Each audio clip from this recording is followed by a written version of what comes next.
ನಾಲ್ಕನೆಯ ಸ್ಥಳ, ಕರುಳ ಕುಡಿಯೊಂದಿಗೆ ಮಿಲನ. ನಿಮ್ಮನ್ನು ಆರಾಧಿಸಿ ನಮಸ್ಕರಿಸಿ ನಿಮಗೆ ಮೇಲರಿತ ಸ್ತೋತ್ರವನ್ನು ಮಾಡುತ್ತೇವೆ, ಏಕೆಂದರೆ ನಿಮ್ಮ ಪವಿತ್ರ ಶಿಲುಬೆಯಿಂದ ಭೂಲೋಕವನ್ನು ರಕ್ಷಿಸಿದ್ದೀರಿ.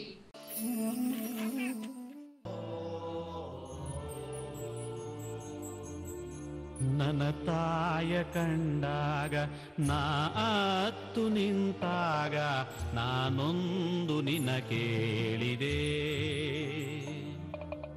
ನಾಯೇನ ಮಾಡಿದೆ ನಾಯೇನ ಹೇಳಿದೆ, ಏಕಿಂದು ಈ ತೀರ್ಪಯ್ಯ ಅಯ್ಯ, ಈ ಶಿಕ್ಷೆ ನನಗೆ ಕಯ್ಯ.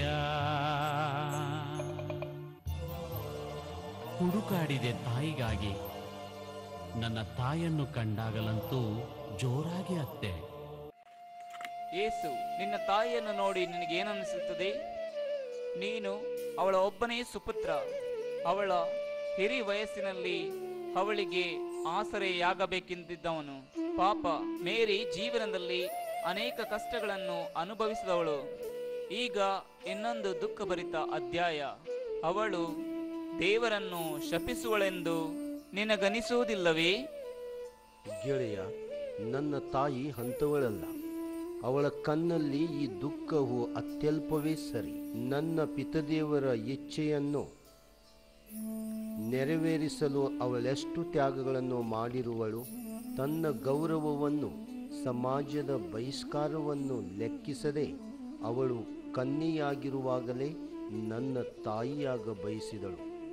ಕುಟುಂಬಸ್ಥರ, ನೆರೆಹೊರೆಯವರ, ಸಮಾಜದ ಅಪನಿಂದನೆಗಳನ್ನು, ಮಾನಸಿಕ ಚಿತ್ರಹಿಂಸೆಯನ್ನು ಸಹಿಸಿದ ಇವಳು ಈಗ ದೇವರನ್ನು ನಿಂದಿಸುವಂತೆ ಕಾಣುತ್ತಿದೆಯೇ ನಿನಗೆ? ಹಸುಳೆಯಾಗಿದ್ದಾಗ ನನ್ನ ಪ್ರಾಣ ರಕ್ಷಣೆಯನ್ನು ಮಾಡುವಲ್ಲಿ, ಮುಂದೆ ಬಾಲಕನಾಗಿದ್ದಾಗ ನನ್ನನ್ನು ಸಾಕಿ ಬೆಳೆಸುವಲ್ಲಿ, ದೊಡ್ಡವನಾದಾಗ ದೇವರ ಸಾಮ್ರಾಜ್ಯವನ್ನು ಸಾರುವಲ್ಲಿ ಅವಳೆಷ್ಟು ತ್ಯಾಗಗಳನ್ನು ಮಾಡಿಲ್ಲ?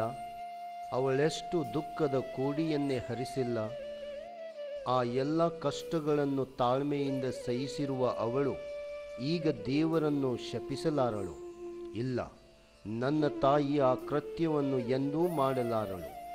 ಬದಲಾಗಿ ದೇವರಲ್ಲಿ ತನ್ನ ವಿಶ್ವಾಸವನ್ನು ಬಲಪಡಿಸುವಳು.